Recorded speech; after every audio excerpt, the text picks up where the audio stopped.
If you ever try to get your savings in order, chances are you failed. A lot. But the truth is, it's not your fault. You just didn't have the right strategies. So here are 6 proven ways to save $10,000 faster, according to science. The first thing you should do is implement a Ulysses contract. So I remember in high school, I was literally addicted to video games. And I would spend most of the money that I earned from working in a supermarket or my side gigs on buying new video games. And for the longest time, I could not figure a way out to snap out of this addiction cycle. But then I came across this research paper about commitment devices that says to prevent your future self from giving into temptation or giving into something, you, your present self, should set a trap for your future self. And I realized how much of a difference this actually made when one day I was trying to stop snacking so much. So I just asked my mom to hide my favorite chips, Doritos Sweet Chili, and to not let me eat it. And surprisingly, the next time that I was craving these snacks, I was able to fight my cravings because I knew I had to go through the whole process. I had to ask my mom, she's gonna say no, then I'll have to sneakily look for the snacks. And that's when it all clicked. You need a Ulysses contract to save money. And here's what that means.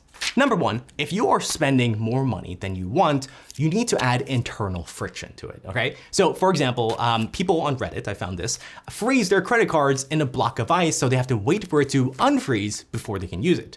Or this guy who cuts up his cards so that when he actually needs to make a purchase, he has to order new cards to be delivered from the credit card company or his bank. And I do think these 2 internal frictions are overkill, but hey, whatever works. Number 2, you want to also add external friction. And the way I did it was, I remember I would give my friend a signed $50 check, and I told her that she can cash the check if I ended up playing video games more than 1 hour a day. The point is, adding multiple friction points internally and externally makes it harder for you to actually spend the money. And the harder for you to buy something, right, the less likely you're actually gonna buy it on impulse. And that brings us to number 2. You need an automated money system.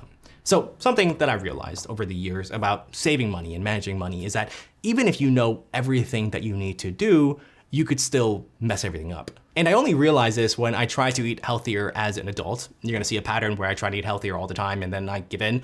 And I started to notice, right? After a long day at work, all my good intentions of trying to eat healthy just poofs, right? It just disappears once I get home. And again, I could not figure out why until I came across this research study that says our brains are making thousands, tens of thousands of decisions throughout the day. And each decision that we make uses up mental energy so that by the end of the day, our brains are mentally exhausted and then it becomes easier to give in to temptation.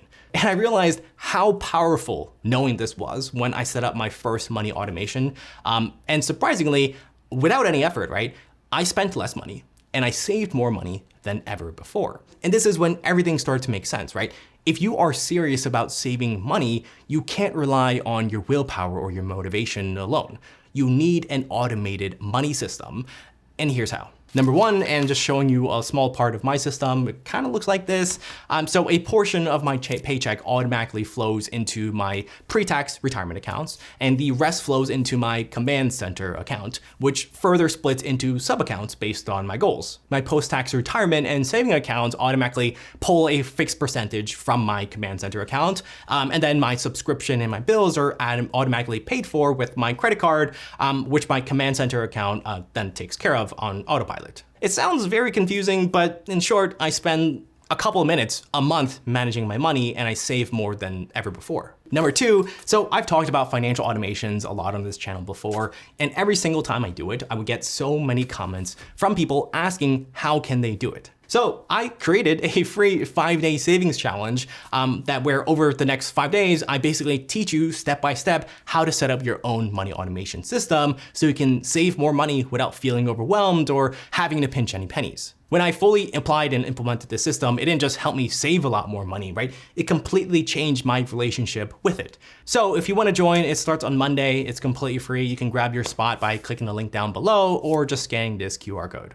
The point is, I've seen so many people feel so fired up, right? Ready to take control of their money and to change their lives, but motivation and willpower alone only last so long. After a few weeks, they just give up. The trick is to make the process as easy as possible, right? So it doesn't feel like an uphill battle. it should feel like just taking a walk in the park. The next point is the 30-day rule. And this is actually how I learned about dopamine, which is the pleasure chemical in your brain. The reason that we buy so many things all the time, and let's just say ice cream, right? Random spending, is because when we actually get the ice cream, our brain releases a bunch of dopamine and we feel really good.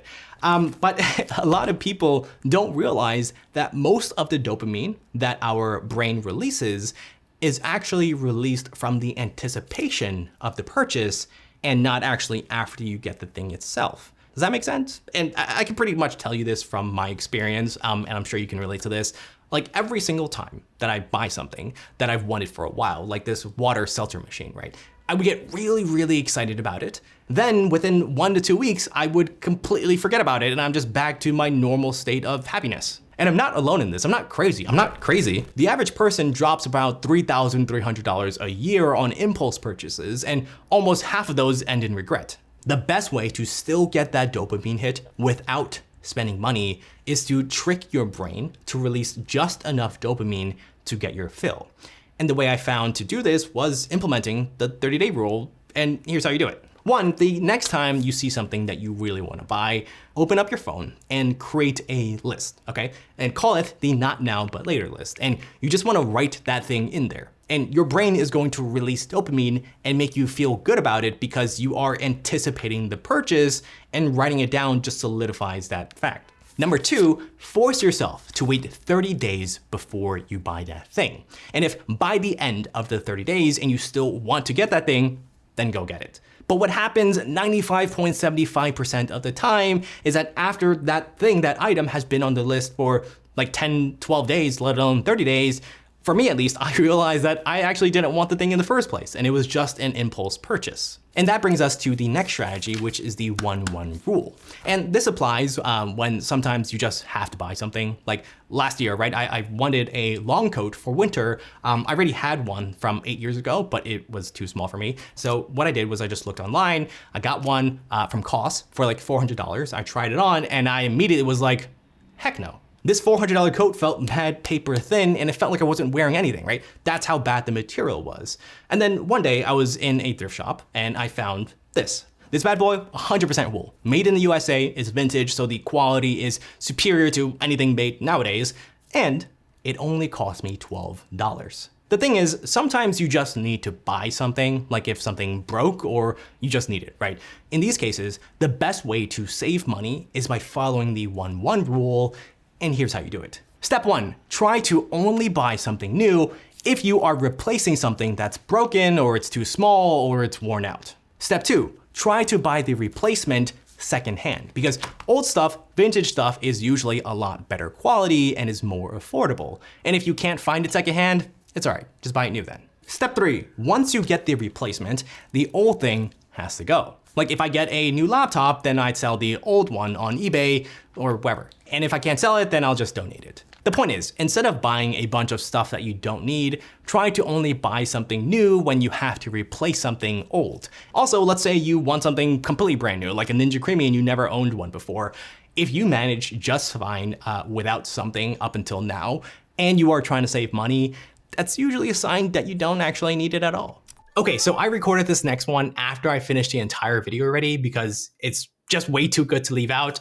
So I'm gonna include it now. But this strategy is to create a money map. From what I've seen, a big part of why people struggle to save money is because they don't know these 4 numbers, right? I call these the 4 C's, and these are the only numbers you really need to focus on for this to work. The first number is capital, okay? And these are just example numbers I made for this video. This is essentially your take-home pay, the amount that gets deposited into your bank account after taxes. Next are your core needs. So think of your housing, your utilities, your food, basically anything that is necessary for your survival. Next is your choice bucket, which is anything you choose to spend money on to be more comfortable or to have fun. And then you have your compound number, which is essentially your wealth building bucket. And after you fill out your entire money map over here, you're going to get your personal money map score, which indicates how well you are doing financially and what you can do to improve the score. Now, to find your own money map, you can use an app or a simple spreadsheet, ideally one that is easy to use and does all the calculations for you and gives you a score at the end. If you want to use the money map that I created for free, I'll link it down in the description below. It's free and it comes with a step-by-step video tutorial on how to use it. Which brings us to one of my favorites. You need to do quarterly audits, which is how I found out that I was accidentally charged like $250 for a subscription that I had already canceled. Funny story. So occasionally there are like wine subscription promotions online, right? And I think the one that I signed up for was like 14 wine bottles from Italy for $60.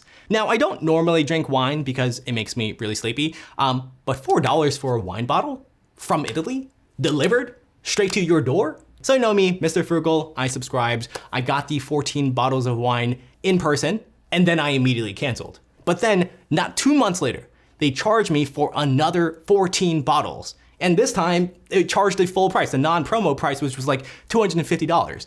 And the crazy part is, I swear, they did not even send out another case of wine. And I would never have known about this charge if I did not do my quarterly audit, which y'all, a lot of you guys should be doing. Because in 2022, a study was done and people were guessing how much they spent on subscriptions. And on average, people guessed about like $86 a month. But then the researchers dug into this and they found out that on average, they were actually spending $219 a month. Nearly 42% of the participants admitted that they completely forgot about paying for a subscription that they no longer use.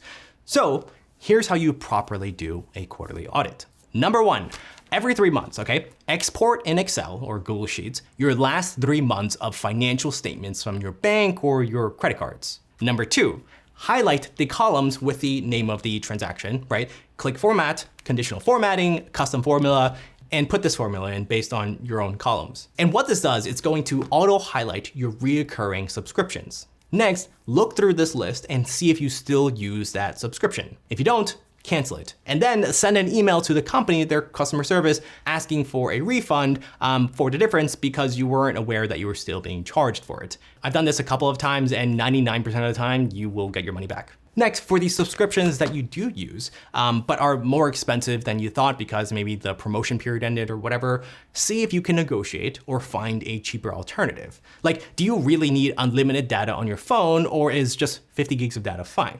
Then look for all the other fees, like the fees from your bank that you were charged for or any other things that you were charged that you don't recall. For the fees or any fraud transactions, call your bank and just ask them nicely to remove it. I've gotten late fees and annual fees and even like a random paper statement fee waived just by asking. The point is, just like you do spring cleaning for your house, hopefully you actually clean your house, you should also do spring cleaning for your finances because life gets busy, right? And new weeds are just gonna pop up. So this is just maintenance every couple of months. All right, so moving on, the next thing you need to do is called habit stacking. And I figured this out when I realized just how hard it is to consistently force yourself to do something new, and such as like actively trying to save money because it's not part of your normal routine. And chances are it's not gonna stick. So now what I do is instead of trying to, like force myself to do every little thing I need to do, I started using what I call brainless habits more effectively. These are basically habits that you already do without having to think about, such as like making coffee or brushing your teeth. Like you can do these things while you're half awake. So let's say you have a spending problem, right? Then the first step to any problem is the awareness step, right? You have to be aware of the problem before you fix it. And let's just say, since I make coffee every morning on autopilot, I can stack on top of this brainless habit to also check my bank app whenever I do it. Meaning while I'm waiting for my coffee, I will take 30 seconds to review the transactions that I made yesterday. And after doing this habit stacking for a few weeks, checking your spending will just become as automatic as making coffee, and it no longer is gonna feel like an extra chore. But being able to habit stack successfully requires you to do 2 things. Number 1, what I want you to do tomorrow is just start taking note of everything you do every single day without fail, and start labeling the ones that are like brainless activities. Stuff like brushing your teeth or feeding the cat or commuting at 8 a.m. Number 2, the next day, okay? The very next day, Pick a simple money habit to attach to one of these brainless habits. For example, every time you brush your teeth at night, maybe you want to review any upcoming expenses that you have, or like after you scroll on TikTok, do like a money transfer to your savings account or whatever. The point is, your brain loves routines. So one of the best ways to build a new habit is to piggyback it onto something that you're already doing every day. Which leads me to something that you've got to start accepting, and it's that even if you are trying your absolute hardest to save money, sometimes you still might feel like you're not saving enough. And that might be because you aren't doing these things immediately after you get paid. Click here for the 8 things you need to start doing with your paycheck today.